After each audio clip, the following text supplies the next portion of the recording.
El corazón es un músculo que late y bombea sangre a todo el cuerpo. El corazón comprende 4 válvulas que conducen el torrente sanguíneo por la vía indicada. No obstante, cuando una válvula se estrecha o se ensancha, puede afectar la irrigación sanguínea. Esta afección se denomina estenosis valvular. En un corazón sano, 2 válvulas controlan la irrigación sanguínea desde las cámaras superiores o aurículas a las cámaras inferiores o ventrículos. Las otras 2 válvulas controlan la irrigación sanguínea desde los ventrículos hacia los pulmones y el cuerpo. Si los latidos cardíacos son normales, la sangre rica en oxígeno se desplaza desde la aurícula izquierda hacia el ventrículo izquierdo a través de la válvula mitral. El ventrículo bombea la sangre a todo el cuerpo a través de la válvula aórtica. La sangre con deficiencia de oxígeno se desplaza desde la aurícula derecha hacia el ventrículo derecho a través de la válvula tricúspide y mediante la válvula pulmonar es bombeada a los pulmones donde se oxigena. Unos filamentos fibrosos y delgados denominados cuerdas tendiosas, corde tendine, cierran y abren las válvulas o cúspides de las válvulas mitral y tricúspide. Las cuerdas tendiosas están ancladas dentro de los ventrículos. Cuando los ventrículos se contraen, las válvulas mitral y tricúspide se cierran, mientras que las válvulas pulmonar y aórtica se abren. Las válvulas pulmonar y aórtica se abren y cierran en respuesta a los cambios de presión de las aurículas y los ventrículos. Si una válvula se estrecha, se pone rígida o engrosa, el corazón debe esforzarse para hacer pasar la sangre a través de una abertura más pequeña. Con el tiempo, este esfuerzo excesivo puede hacer que el corazón sea más grande y más grueso. Esto finalmente puede derivar en insuficiencia cardíaca. La estenosis valvular puede ser congénita o desarrollarse con el tiempo como consecuencia de una enfermedad cardíaca o coronaria. Insuficiencia valvular aórtica. La insuficiencia aórtica es resultado de la presencia de una válvula aórtica incompetente que permite el flujo retrógrado de sangre hacia el ventrículo izquierdo durante la diástole. Como consecuencia, aumenta el volumen sistólico del ventrículo izquierdo para incluir la sangre que viene de los pulmones y la que fluye en dirección retrógrada a través de la válvula incompetente. Este defecto puede deberse a afecciones asociadas con la cicatrización de las hojas valvulares o el aumento del tamaño del orificio valvular hasta el punto que impide la unión de sus hojas. La fiebre reumática es la causa principal de este trastorno y la falla de una válvula protésica representa otra alternativa. La insuficiencia aórtica aguda se caracteriza por la presentación súbita de un gran volumen de sangre regurgitante en un ventrículo izquierdo de tamaño normal que no tuvo tiempo de adaptarse a la sobrecarga de volumen. Esto suele producirse por trastornos como endocarditis infecciosa, traumatismos o disección aórtica. Aunque el corazón responde por medio de los mecanismos de Frank Starling y de un aumento de la frecuencia cardíaca, no puede mantener el volumen minuto cardíaco. Como consecuencia, se produce un aumento importante de la presión de fin de diástole del ventrículo izquierdo que se transmite a la aurícula izquierda y a las venas pulmonares y, en definitiva, genera edema pulmonar. La disminución del volumen minuto cardíaco estimula el sistema nervioso simpático y, en consecuencia, aumenta la frecuencia cardíaca y la resistencia vascular periférica, lo que empeora la insuficiencia. Cuando la insuficiencia aórtica aguda es grave, se puede producir la muerte debido a edema de pulmón, arritmias ventriculares o colapso circulatorio. La insuficiencia aórtica crónica suele establecerse en forma gradual y representa una combinación de sobrecarga de volumen y de presión en el ventrículo izquierdo. A medida que empeora la deformidad de la válvula, aumenta el flujo que regurgita al ventrículo izquierdo, disminuye la presión arterial diastólica y el tamaño del ventrículo izquierdo se incrementa en forma progresiva. Desde el punto de vista hemodinámico, el incremento del volumen del ventrículo izquierdo determina la eyección de un gran volumen sistólico que por lo general es adecuado para mantener el volumen minuto cardíaco hasta una etapa avanzada de la enfermedad. La mayor parte de los pacientes permanece asintomático durante esta fase compensada, que puede durar varias décadas. Durante muchos años, el único signo puede ser la auscultación de un soplo sistólico aórtico suave. A medida que la enfermedad progresa, comienzan a aparecer signos y síntomas de insuficiencia ventricular izquierda, como disnea con los esfuerzos, ortopnea y disnea paroxística nocturna. La incapacidad de la válvula aórtica para cerrarse durante la diástole produce una disminución anormal de la presión diastólica. Como el flujo sanguíneo coronario es mayor durante la diástole, la reducción de la presión diastólica disminuye la perfusión coronaria. Aunque la angina es infrecuente, puede producirse cuando la frecuencia cardíaca y la presión arterial disminuyen hasta alcanzar niveles demasiado bajos. En general, los pacientes con insuficiencia aórtica severa experimentan la percepción incómoda de los latidos cardíacos, en particular cuando están acostados, y un malestar torácico producido por el choque del corazón contra la pared torácica. La taquicardia, que se asocia con tensiones emocionales o con los esfuerzos, puede producir palpitaciones, pesadez cefálica y contracciones ventriculares prematuras. Los hallazgos principales en el examen físico se relacionan con la mayor amplitud de la presión del pulso. Este asciende y desciende con rapidez. Abre paréntesis. Pulso de Corrigan. Cierra paréntesis. La presión sistólica aumenta y la presión diastólica disminuye debido al mayor volumen sistólico y al regreso rápido de la sangre al ventrículo izquierdo durante la diástole. Los ruidos de Korotkov pueden mantenerse en cero, aunque rara vez la presión intraarterial cae por debajo de 30 milímetros de mercurio.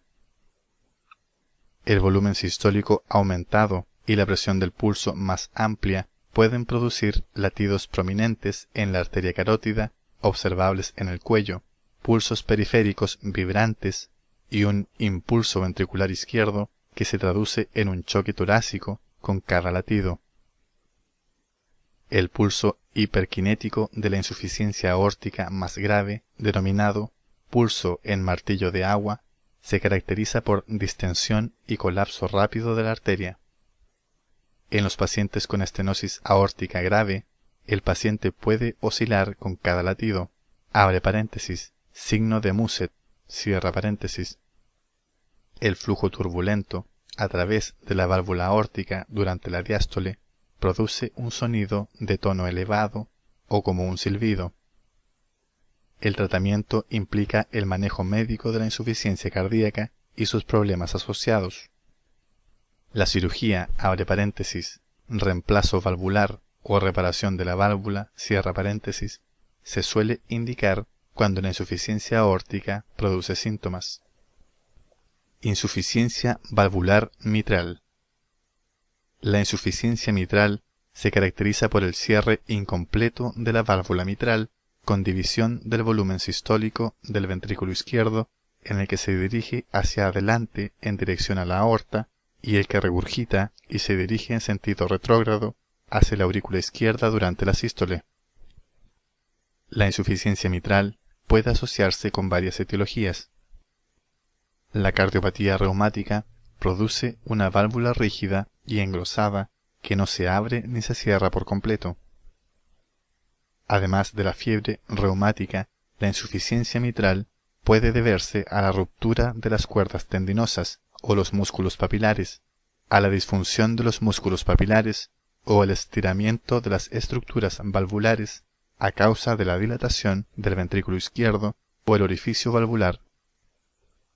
El prolapso de la válvula mitral es una causa común de insuficiencia mitral.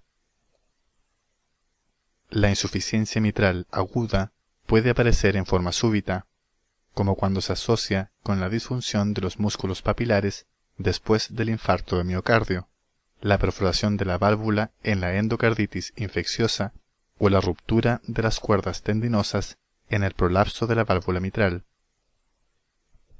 Cuando la insuficiencia mitral aguda es grave, la sobrecarga aguda de volumen aumenta la precarga del ventrículo izquierdo y produce un incremento moderado del volumen sistólico del ventrículo izquierdo.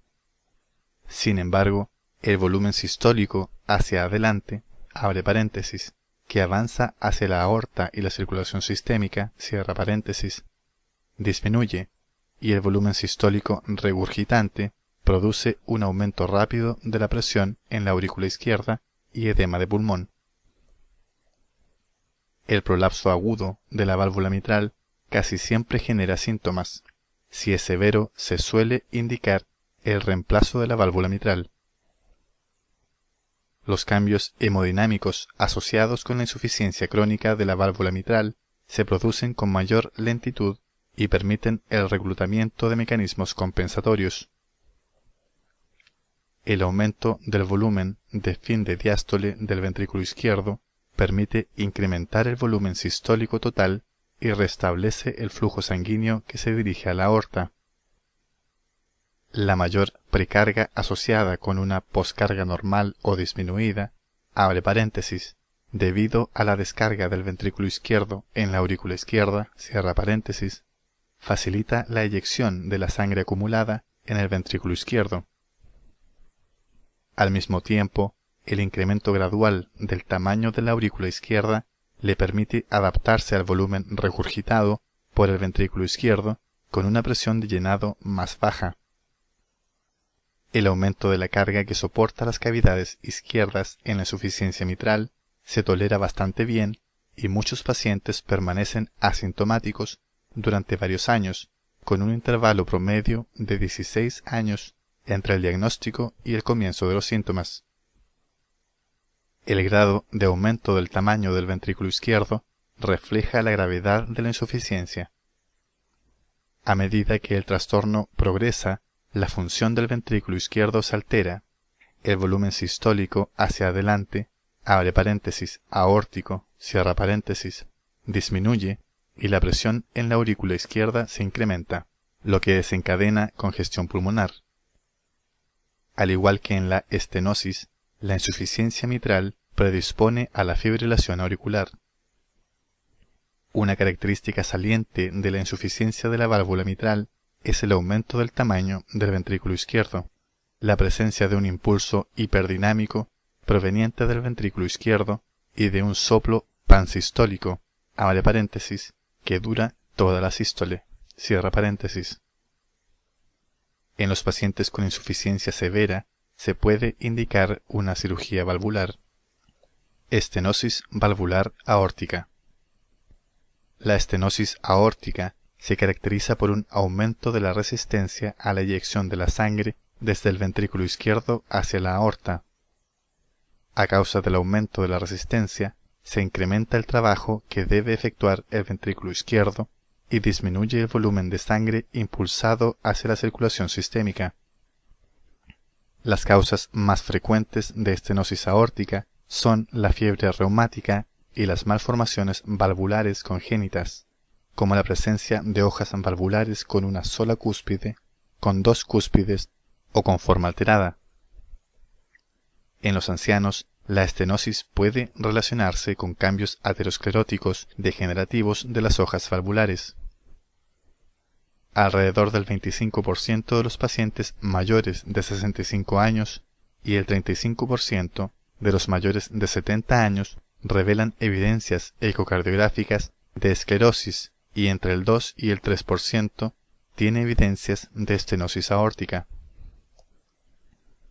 La progresión de la estenosis aórtica varía con amplitud. Puede ser más rápida en los pacientes con enfermedades degenerativas calcificantes que en los que tienen enfermedades congénitas o reumáticas. Para que se produzcan cambios críticos en la función del corazón, el tamaño de la válvula aórtica se debe reducir por lo menos a una cuarta parte con respecto al tamaño normal. La obstrucción significativa del flujo aórtico disminuye el volumen sistólico, lo que determina el descenso de las presiones arteriales sistólica y del pulso. A causa del estrechamiento de la abertura valvular, el corazón tarda más en eyectar la sangre, la frecuencia cardíaca suele ser lenta y el pulso posee una amplitud baja. se ausculta un segundo ruido atenuado, ausente o desdoblado en forma paradójica, y un soplo sistólico de eyección de tono áspero que se detecta mejor a lo largo del borde esternal.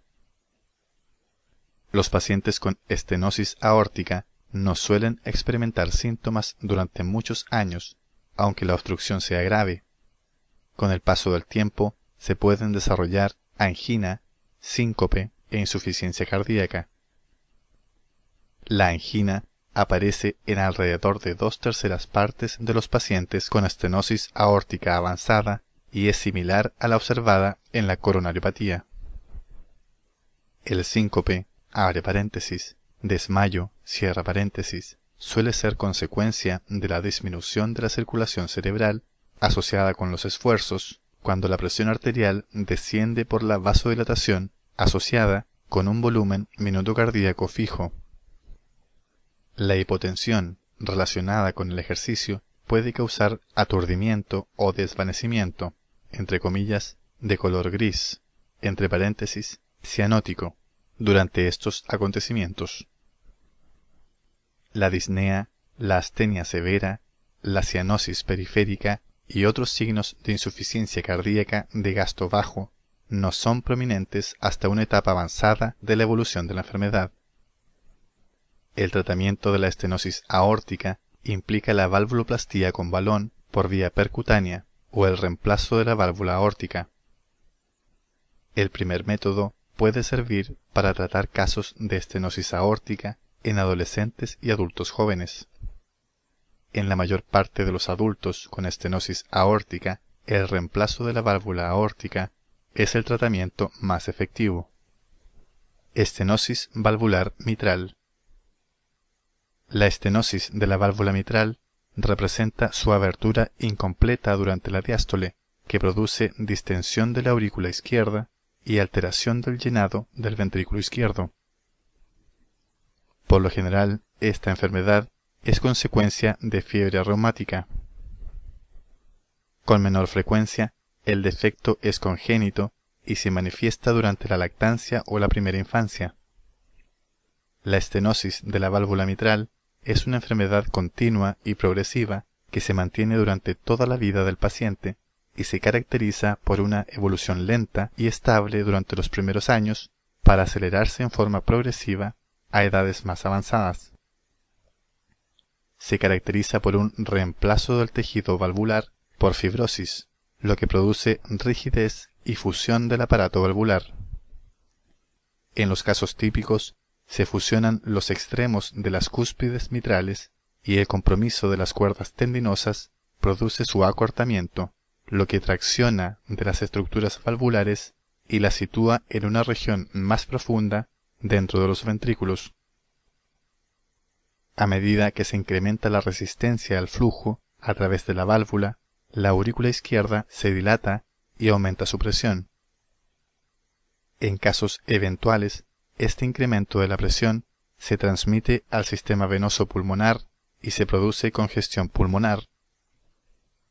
La velocidad del flujo que atraviesa la válvula depende del tamaño del orificio valvular, la presión que lo impulsa, abre paréntesis, o sea, presión auricular menos presión ventricular, cierra paréntesis, y el tiempo disponible para el flujo durante la diástole. La superficie normal de la válvula mitral es de 4 a 5 centímetros cuadrados. Se debe alcanzar un estrechamiento de la superficie valvular menor que 2 centímetros cuadrados para que se desarrollen síntomas leves.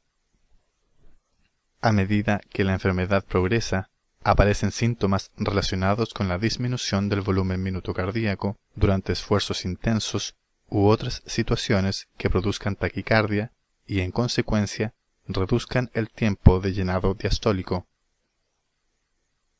Durante los estadios más avanzados de la enfermedad, aumenta la resistencia vascular pulmonar y se desarrolla hipertensión pulmonar, lo que incrementa la presión contra la que el lado derecho del corazón debe impulsar la sangre y, en casos eventuales, desencadena insuficiencia cardíaca derecha.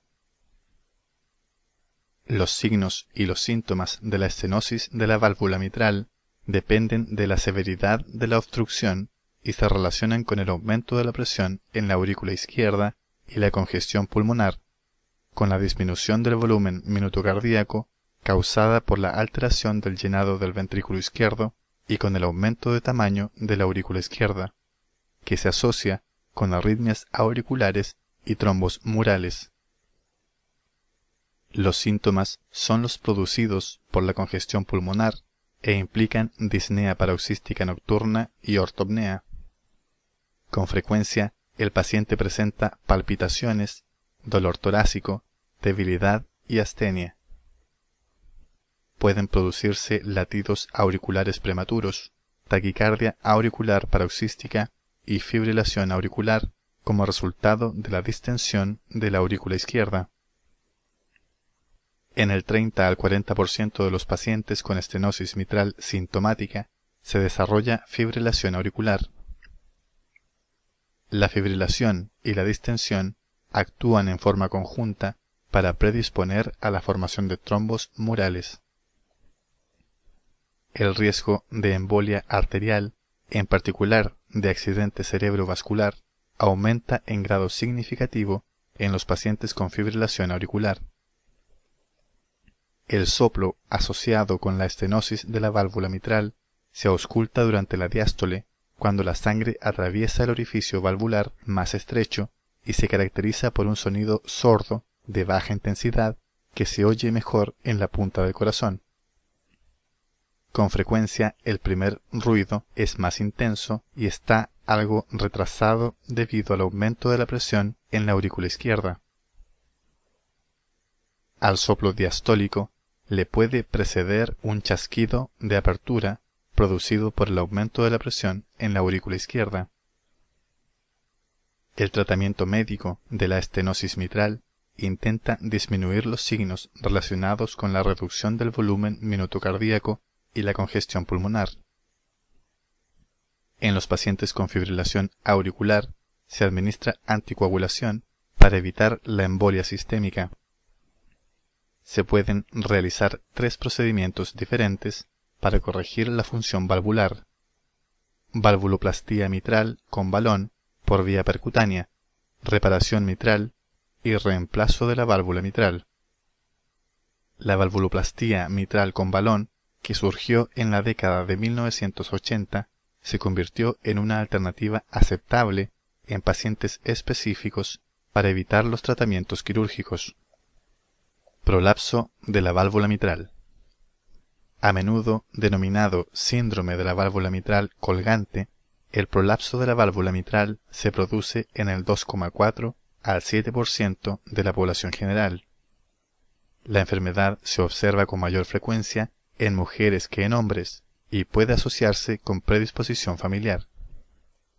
Aunque por lo general no se descubre la causa del trastorno, se asoció con síndrome de Marfan, osteogénesis imperfecta y otros trastornos del tejido conectivo, con cardiopatías y trastornos hemáticos, neuroendocrinos, metabólicos y psicológicos. Los hallazgos anatomopatológicos asociados son la degeneración mixedematosa, abre paréntesis, mucinosa, cierra paréntesis, de las hojas de la válvula mitral que determinan el aumento de su tamaño y su estructura colgante y producen su prolapso en la aurícula izquierda durante la sístole. La aparición de cambios fibrosos secundarios reflejan las tensiones y las lesiones sufridas por la válvula durante sus movimientos. Algunas formas de prolapso de la válvula mitral pueden producirse por trastornos miocárdicos que producen el movimiento anormal de la pared ventricular o el músculo papilar. Esto somete a la válvula mitral a una presión desmedida. La mayor parte de los pacientes con prolapso de la válvula mitral no presenta síntomas y el trastorno se descubre durante un examen físico habitual. Una cantidad minoritaria de pacientes experimenta dolor torácico similar a angina, disnea, astenia, ansiedad, palpitaciones y confusión. A diferencia de la angina, el dolor torácico suele ser prolongado, mal definido y no se asocia con el ejercicio o con esfuerzos.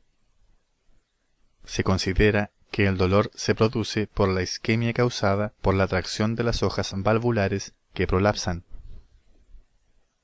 La ansiedad, las palpitaciones y las arritmias pueden deberse a una alteración de la función del sistema nervioso autónomo que suele asociarse con este trastorno. Se comunicaron algunos casos de muerte súbita en pacientes con prolapso de la válvula mitral, sobre todo cuando había antecedentes familiares de episodios similares. El prolapso de la válvula mitral se caracteriza por varios hallazgos auscultatorios, que oscilan desde una forma silente hasta otra con uno o más chasquidos mesosistólicos seguidos por un soplo sistólico tardío. Pueden observarse varias modificaciones anormales en el electrocardiograma. La prueba de estrés con ejercicio puede desencadenar arritmias o éstas pueden detectarse por medio del monitoreo electrocardiográfico durante 24 horas. Los estudios ecocardiográficos se convirtieron en un método importante para el diagnóstico del prolapso de la válvula mitral y no hay dudas de que esta técnica contribuyó a incrementar la detección del problema, en particular de la forma asintomática. El tratamiento del prolapso de la válvula mitral se concentra en aliviar los síntomas y prevenir las complicaciones. Los pacientes con palpitaciones y taquiarritmias leves o aumento de los síntomas adrenérgicos y los que experimentan molestias torácicas, ansiedad y astenia suelen responder al tratamiento con bloqueantes beta-adrenérgicos. En muchos casos, la suspensión de estimulantes como cafeína, alcohol y tabaquismo pueden ser suficiente para controlar los síntomas. La endocarditis infecciosa es una complicación infrecuente en los pacientes con soplo audible. Se suele recomendar profilaxis antibiótica antes de que el paciente se someta a procedimientos dentales o quirúrgicos asociados con bacteriemia. En los pacientes con disfunción valvular grave puede necesitarse cirugía. Diagnóstico y tratamiento. Por lo general, los defectos valvulares se detectan durante la auscultación del corazón, abre paréntesis, o sea, por medio de los ruidos cardíacos, cierra paréntesis. El diagnóstico se completa con fonocardiograma, ecocardiograma y cateterismo cardíaco. El fonocardiograma, abre paréntesis, registro permanente de los ruidos cardíacos, cierra paréntesis, se obtiene por medio de la colocación de un micrófono de gran fidelidad sobre la pared torácica donde se encuentra el corazón, a la vez que se graba lo registrado. Por lo general, se realiza un electrocardiograma simultáneo. El tratamiento de los defectos valvulares implica el manejo médico de la insuficiencia cardíaca y los problemas asociados, así como la intervención quirúrgica para reparar o reemplazar la válvula defectuosa. La reparación o el reemplazo quirúrgico de la válvula depende de la válvula comprometida y la extensión de la deformidad. El reemplazo valvular con una prótesis se reserva para la enfermedad severa porque todavía no se inventó el sustituto valvular ideal. La valvuloplastía con balón por vía percutánea es la abertura de una válvula estenótica por medio del pasaje de un balón inflado a través del orificio valvular. El procedimiento se lleva a cabo en el laboratorio de hemodinamia e implica la inserción de un catéter con balón en el corazón a través de un vaso sanguíneo periférico.